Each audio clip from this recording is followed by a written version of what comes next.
அப்பா ஐயோ வலிக்குதே வலிக்குதே அம்மா. ஏன் ருக்கு, இது உனக்கு தேவையா? ஏன் இப்படி விழணும், அதுக்கப்புறம் ஏன் புலம்பணும்? அப்படி என்னடி உனக்கு அவசரம்? உன்னை தாண்டி போய் அந்த பிள்ளைக்கு நான் ஏதாவது செஞ்சுட்டு போறேன். அதான் நல்லது நினைச்சா நல்லது நடக்கும், இப்படி ஏடா கூடமா நினைச்சா இப்படி ஏடா கூடமா தான் நடக்கும். அப்புறம் உட்காந்துட்டு புலம்ப வேண்டியதுதான். ஏற்கனவே வலிக்குது, நீர் வேற எரியிற கொல்லியில எண்ணெய் ஊத்தாதி, கொஞ்சம் வாயை மூடிட்டு ஈரும். சரி இந்த மாத்திரையை போட்டுக்கிட்டு இந்த தண்ணியை குடி, கொஞ்சம் வலி குறையும். மெதுவா மெதுவா முழுங்கடி, தொண்டையில சிக்கிக்க போது. செத்துரு வட வட வடவா உட்காரு. ஆமா என்னடா ஆச்சு உன் வேலையெல்லாம்?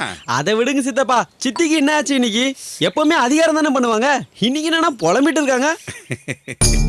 கீழே விழுந்துட்டா ஜவ்வு கிழிச்சு போச்சு, அதான் இப்படி புலம்பிக்கிட்டு இருக்கா. சரி நீ சாப்பிட்டியா? இல்ல சித்தப்பா, ரொம்ப பசிக்குது, ஏதாவது இருக்கா?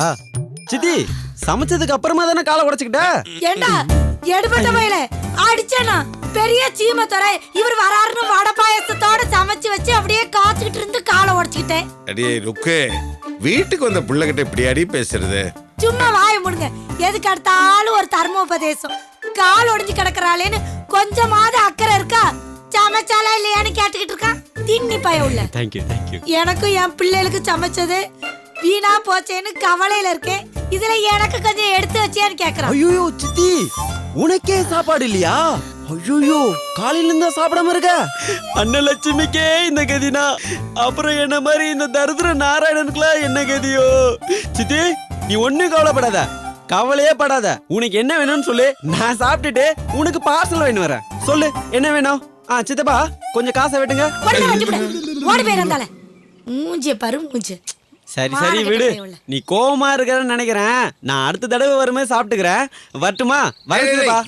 நீ வேற சாப்பிடாம வந்து பெரிய தர்ம தர உட்காரும் மாடகிட்ட பையல. இங்க யாரும் உன்னைய வெத்தலை பாக்க வச்சு கூப்பிட்டு இருக்காவளங்க வந்துட்டா. ஏய்யா உம்ம வீட்டுல எல்லாரும் இப்படித்தான் சோத்துக்கு தின்னி பண்டார மாதிரி அலைவியலோ?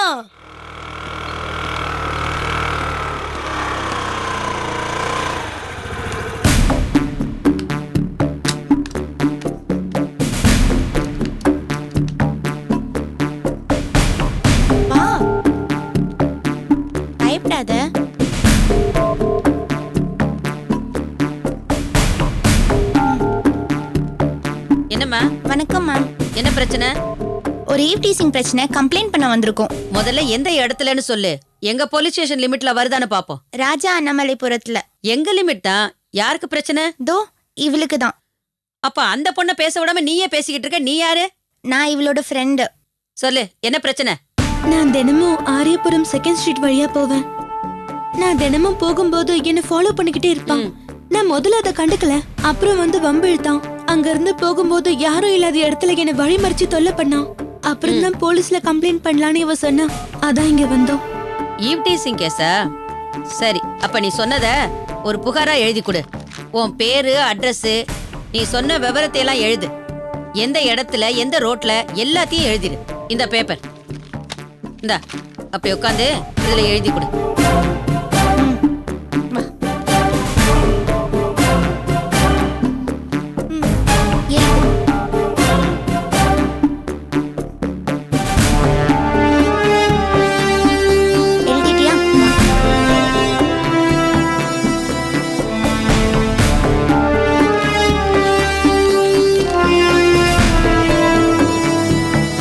நீ வழக்கமா அந்த ரோட்ல போறதுக்கு முன்னால இங்க வா. எங்க பிசி 2 பேர் வருவாங்க. நீ எப்பவும் காலேஜுக்கு போற மாதிரி அந்த ரோட்ல போ. அந்த பையன் வழிமறிக்கும் போது நாங்க பாத்துக்கிறோம். பயப்படாம தைரியமா போ. Okay madam, thank you so much. ரொம்ப தேங்க்ஸ் மேம்.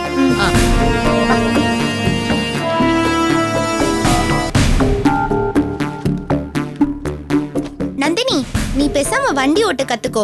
இந்த மாதிரி பசங்கள்ட்ட தப்பிக்கிறதுக்கு இதுதான் ஒரே வழி. எங்கப்பா இந்த டிராபிக்கை பார்த்தாலே பயமா இருக்கு. நீ எல்லாம் எப்படிதான் ஓட்டுறியோ? எல்லாம் பழகுற வரைக்கும் தான், பழகிட்டா பயம் போயிடும். 2 வீலர்ல போகும்போது பைக்ல வந்து கலாட்டா பண்ணாங்கன்னா என்ன செய்யறது? எல்லாத்துக்குமே பயந்தா பயந்துட்டு இருக்க வேண்டியதுதான். ஹே ப்ளீஸ், நாளைக்கு நீயும் வந்துடுடி. நானா தனியா போக பயமா இருக்குப்பா. இப்பதானே சொன்னேன். ப்ளீஸ் பா, எனக்காக. சரி ஓகே, சரி வா, உன்னை டிராப் பண்ணி நான் போறேன். ஓகே.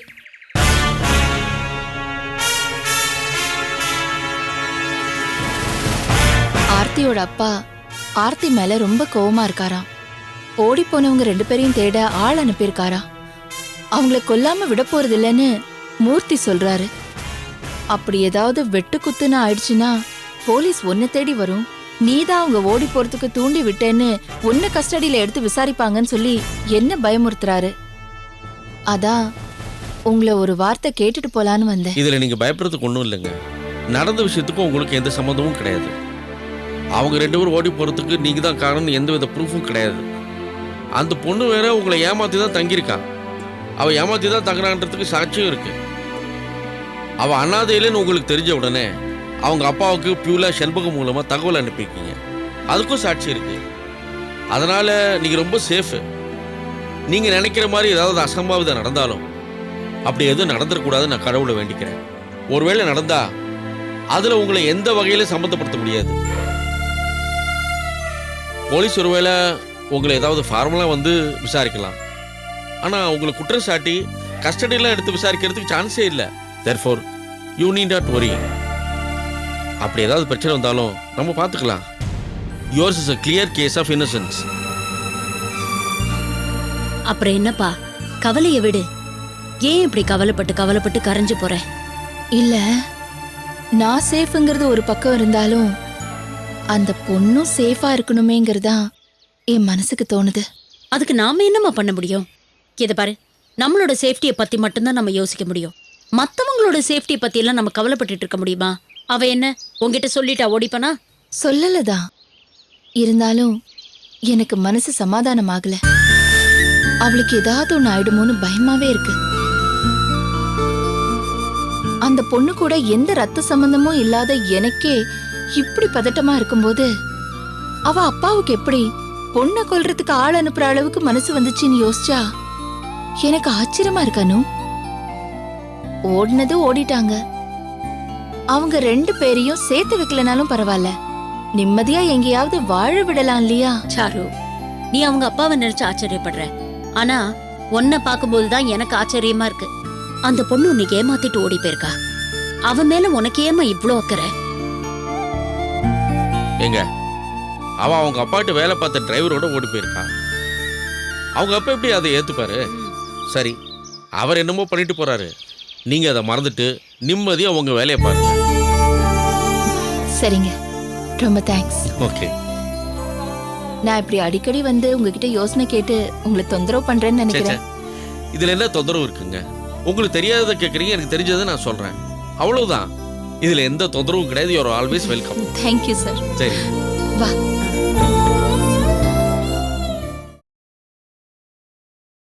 அம்மா, மணி 9 ஆக போகுது, இன்னுமா சமைக்கல? பசிக்குதுமா, மதியம் சாப்பிட்டது. ஏண்டா நானே காலை ஒடிஞ்சு போய் ஒண்ணும் செய்ய முடியாம கிடக்குறேன். அது பண்ணலையா இது பண்ணலையான்னு இருக்க. ஏன் பவித்ரா? மா, பசிக்குதுன்னு சொல்றேன், அந்த வாயிட எதுக்குமா கூப்பிடுற? ஏய், என்னம்மா? ஏண்டி மாடு மாதிரி வளர்ந்து தொலைஞ்சிருக்கல்ல, அவன் தான் பசிக்குதுங்கிறான்ல, அடுப்பா பத்த வச்சு ஏதாவது செஞ்சு கொடுக்கலாம்ல.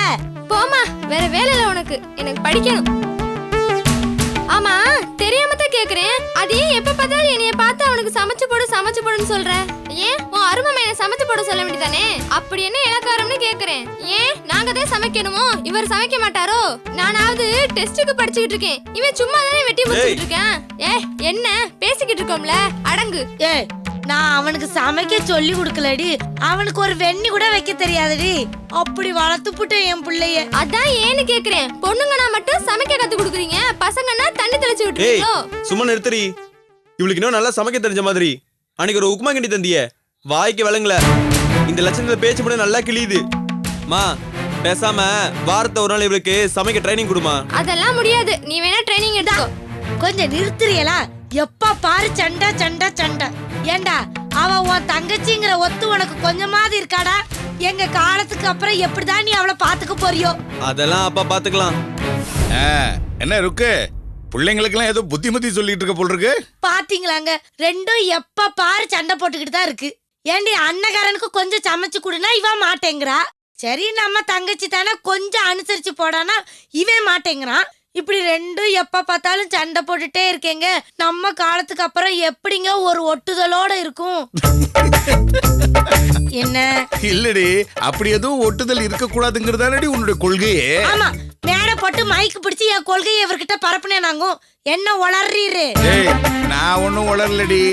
நினைச்சு பாரு, அன்னைக்கு என் தங்கச்சிக்காக என் தங்கச்சி மகளை நம்ம வீட்டுல கொண்டு வந்து வச்சுக்கலாம்னு சொன்ன போது, ஆமா பெரிய ஊர்ல இல்லாத தங்கச்சியை கண்டுட்டாரு, பெரிய தங்கச்சி அப்படின்னு சொன்னேன்ல. அதனாலதான் நான் அவளை கொண்டு போய் ஹாஸ்டல்ல விட்டேன். அப்போ அண்ணனா இருக்கிறவன் தங்கச்சியோட எந்த ஒட்டுதலும் இருக்க கூடாதுங்கிறதான உன்னோட கொள்கை. அதத்தான் உன் பையன் அவன் தங்கச்சி கிட்ட செஞ்சு காட்டணும்னு நினைக்கிறான். அது அடுத்த வீட்டு பிள்ளைகளுக்கு சொன்னது, என் பிள்ளைகளுக்கு இல்ல. அது எப்படி உனக்கு ஒரு நியாயம், ஊருக்கு ஒரு நியாயமா? சும்மா எரிச்சல கலப்பாதிய. நம்மளுக்கு தேவையான நியாயத்தை எப்படி வேணாலும் மாத்திக்கலாம். உனக்குன்னு எல்லாம் தனி நியாயம் தானே. டேய் ஆகாஷ், உட்காருங்க ரெண்டு பேரும். இந்தா, இதுல இருக்கிற பொட்டலத்தெல்லாம் ஆளுக்கு 2 பொட்டலமா பிரிச்சு வைங்க. மா கூட அண்ணன் கொஞ்சம் ஹெல்ப் பண்ணுமா. இந்தா பிரிச்சு வை. இந்தா இதை எடுத்துக்கோ. இதை கூட இந்தா அங்க 2 வை. தங்கச்சிக்கு 2 இட்லி எடுத்து வைடா. இவ்வளவு வாங்கிட்டு வந்தீங்க? ஒண்ணு இல்லடி, ஆளுக்கு 2 இட்லி ஒரு தோசை, அவ்வளவுதாண்டி. இவ்வளவுக்கும் எவ்வளவு ரூபா ஆச்சு? 250 ரூபா தாண்டி ஆச்சு. மாரியாத்தா, ஒரு நேரம் சாப்பிடுறதுக்கு 250 ரூபானா 3 வேளை 10 நாளைக்கு 7500 ரூபாய் ஆயி போச்சு. சொத்த வித்துல திங்கணும் போல இருக்கு. அதுக்கு என்ன பண்ண முடியும்? பண்ண வேண்டிய செலவை பண்ணித்தானே ஆகணும். அடுத்தவங்க சாப்பிடக்கூடாதுன்னு நினைச்ச, இப்ப பாத்தியா கால் உடைஞ்சு உட்காந்துருக்க. இப்ப நீயே சாப்பிட முடியாத ஒரு சூழ்நிலை உருவாயிடுச்சுல்ல. இதுக்குதான் பெரியவங்க அந்த காலத்துல சொன்னாங்க, முற்பகல் செய்யின் பிற்பகல் விளையும். நிறுத்தும். இவர் பெரிய நாஞ்சி நாட்டு வள்ளுவர்.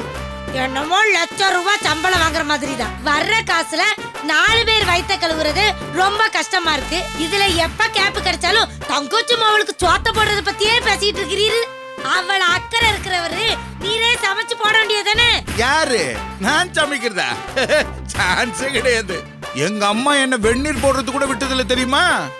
என்னைக்கு உன் கழுத்துல தாலியை கட்டணும் அன்னில இருந்து தான் இந்த பாடுபட்டுக்கிட்டு இருக்கேன். இவர் பெரிய பச்சை கிளி. இவ அம்மா செவ்வந்தி பூவுல தொட்டுல கட்டி பட்டு துணிய போட்டு தாலாட்டு பாடினாவ.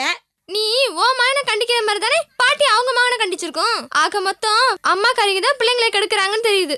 ஆம்பளை பிள்ளைங்க எல்லாம் சமைக்க தேவையில்லைன்னு இன்னும் எத்தனை தலைமுறைக்கு தான் சொல்லிட்டு இருக்க போறீங்க? ஏய், உனக்கு வேணும்ன்றது வந்துருச்சுல, அப்புறம் இது தேவலாம் பேசிட்டு இருக்க. சாப்பிட்டு கிளம்பு. அது எங்களுக்கு தெரியும். நீ ஓ வேலையை பாரு. ஏய், வாயை மூடிட்டு சாப்பிடுற, விட்டா தொண பேசிக்கிட்டே இருப்ப. ஏருக்கு நீ சாப்பிடுறீ? பணத்தை பிச்சு திங்கிற மாதிரியே இருக்கு.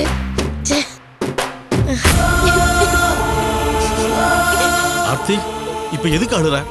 உங்ககிட்ட சொன்னது தப்பா போச்சு, சொல்லாம இருந்திருக்கணும். இல்ல மோகன், எனக்கு ரொம்ப பயமா இருக்கு. பயந்து என்ன செய்யறது? அடுத்து என்ன செய்யணுமே யோசிக்கணுமே தவிர நடந்து நினைச்சு பயந்துட்டு இருக்கனால எந்த பிரயோஜனமும் இல்ல. இது பாரு, நமக்கு எதுவுமே நடக்காது, தைரியமா இரு. இல்ல, நீ என்ன சமாதானப்படுத்தணுங்கிறதுக்காக இப்படி சொல்ற. இல்ல ஆர்த்தி. எப்படி மோகன்? நம்மள பத்தி விசாரிச்சு நல்லூர் வரைக்கும் வந்துட்டாங்க. எவ்வளவு தூரம் வந்தவங்க நம்மள கண்டுபிடிக்க மாட்டாங்கன்னு என்ன நிச்சயம்? கண்டுபிடிச்சாங்கன்னா நம்ம 2 பேரையும் வெட்டி கொல்லாம விடவே மாட்டாங்க. அப்புறம் எப்படி மோகன் பயப்படாம இருன்னு சொல்ற? உதவி ஒத்தாசைக்கு கூட யாரும் இல்லாத ஊர்ல இப்படி அனாதையா வந்து மாட்டிக்கிட்டோமே. என்ன ஆர்த்தி, நான் தயங்கினப்ப என்ன வீட்டை விட்டு எங்கேயாவது கூட்டிட்டு போங்கன்னு எனக்கு தைரியம் சொல்லி கூட்டிட்டு வந்தவன் நீ. இப்ப நீயே இப்படி அழுதா எப்படிமா? அப்ப அப்படி சொன்ன, ஆனா இப்ப தோணுது அவசரப்பட்டுட்டோமோன்னு. எதையுமே ஒழுங்கா அரேஞ்ச் பண்ணிக்காம அவசரப்பட்டு கிளம்பிட்டோம். ஊர்ல இருந்து சென்னைக்கு போய் சென்னையில இருந்து மும்பைக்கு போயிடலான்னு திட்டம் போட்டோம். அது சரியா வரல. ஒளிஞ்சு ஒளிஞ்சு தப்பிச்சு கடைசியில நெல்லூர் வந்து மும்பை போலான்னு திட்டம் போட்டோம். அதுவும் சரியா வரல. எல்லா இடத்துலயும் ஸ்லிப் ஆயிக்கிட்டே இருக்கு. நம்ம மும்பைக்கு போகாம மாட்டிக்குவோமோன்னு எனக்கு ரொம்ப பயமா இருக்கு மோகன். ஆர்த்தி, நீ சொல்ற மாதிரி வெயிட் பண்ணி யோசிச்சிருந்தோம்னா உங்க அப்பா நிச்சயமா அவர் 10 மாப்பிள்ளைக்கு உன்னை கல்யாணம் பண்ணி வச்சிருப்பாரு. அதுல உனக்கு சம்மதம் இல்லாதனால தானே அன்னைக்கு நம்ம 2 பேரும் கிளம்பி வந்தோம். இவ்வளவு ஆனதுக்கு அப்புறமும் தப்பா முடிவெடுத்தோம்னு நினைக்கிறியா? இல்ல நான் தகுதி இல்லாதவன் நினைக்கிறியா? ஐயோ, நான் அப்படியெல்லாம் எதுவும் சொல்லல மோகன். உன் கூட வாழணும்னு தான் நான் உன் கூட வந்திருக்கேன்.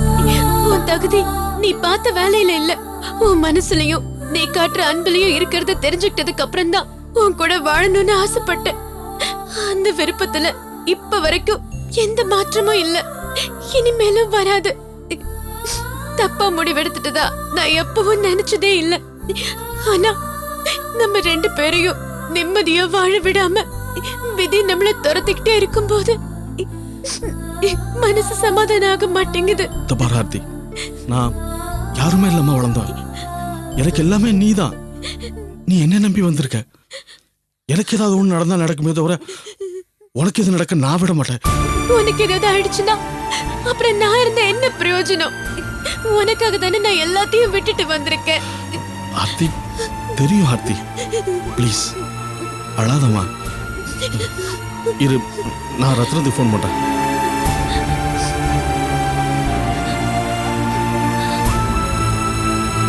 ஹலோ. என்னடா மோகன், ஒன்றும் பிரச்சனை இல்லையே? பிரச்சனை தான் ரத்னம்.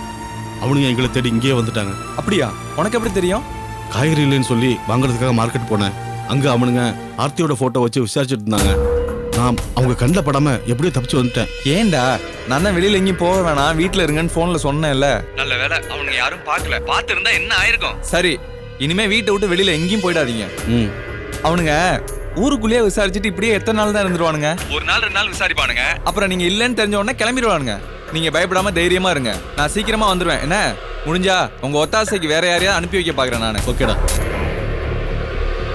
நமக்கு ஒத்தாசைக்கு யாராவது அனுப்பி வைக்கதான் சொல்லியிருக்கான். எதுக்கும் கவலைப்படாத, தைரியமா இரு ஆர்த்தி.